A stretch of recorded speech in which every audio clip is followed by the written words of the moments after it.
Hello. On the bench today is a Pioneer SX880 with a weak channel and some leaky capacitor noise to it. It's got a little hum to it. This one we're going to recap and clean it up. It's not really too bad. It's a pretty easy one to work on. If you're a beginner to do these or whatever, this one is a good candidate for somebody just starting out trying to learn how to recap a stereo. This one is a good one. I got the covers off of it, so let me ease up here and take a look at the inside of it before we tear it apart. You can see it's not too bad. Back in the back where the screen is at, it's a little dirty, but nothing too hard to clean up. So if this one sounds interesting to you, stay tuned. And I will be back after we get it recapped, unless I find something interesting to share. And if I do, I'll video that and let you know. So stay tuned. Okay, and we're back with the 880, and it's been recapped, aligned, cleaned. All the pots are clean, the switches are clean, and got it all up and running like it's supposed to. Really wasn't anything special to show you on the video, because it's just a standard recap and alignment. I mean, there were, other than on the FM side, there's no slug to adjust the 90 megahertz process. You literally have to bend the fins, and I don't know if let me see if I can adjust the camera where you can see. You have to adjust by bending these fins in or out as to whatever you need it to do. Now, luckily, I didn't have to mess with that. It was still in line. I mean, everything was pretty good. I did have to adjust a little bit of the center positions and things like that, but it wasn't that bad.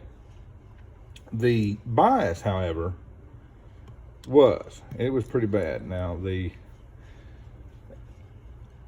bias adjustment and the DC balance and idle current, it's pretty much, you just read the instructions. It's not bad at all. Now they do want you to turn VR7 and 8, which is, let me see, yeah, 7 here and 8 here. They want you to turn those counterclockwise, and then you adjust this one and this one to the center positions. I didn't do that. I just left it alone, and I did have to tweak these just a tad to get them right. So the one was off pretty bad, but we got that adjusted. And the meter output was a little tricky. They want you to turn the speakers on, speaker A on, and connect an AC voltmeter to the speakers. Set the bass and the treble controls flat, center position. And then you set the function switch to the auxiliary position and apply a 1 kilohertz, 150 millivolt signal to the input terminals, okay? And then you adjust the volume control for an AC voltmeter reading of 21.9 volts. And then you adjust variable resistors 9 and 10, which are on the back of the VU meter here, and you adjust those for a 60 watt 0 decibel at the output. I did all that, but it seems to me that it's a little high. I don't know if it's because of the voltage difference between 78 or whatever and now, or what, but this one is actually, it's rated, I think, at a 60 watts per channel. This particular unit here is putting out 78.8 watts per channel. So that could be the difference, but it seems to me like the watt meters are a little hot. So take that into consideration when you're doing yours.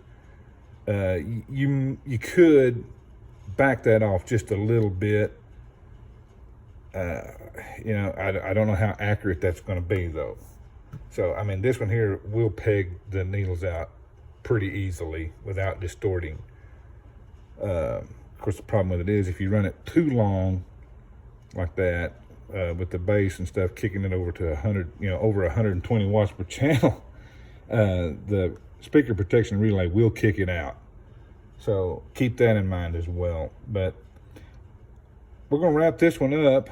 Like I said, there wasn't anything really special on this one, that deserved to be videoed, in my opinion.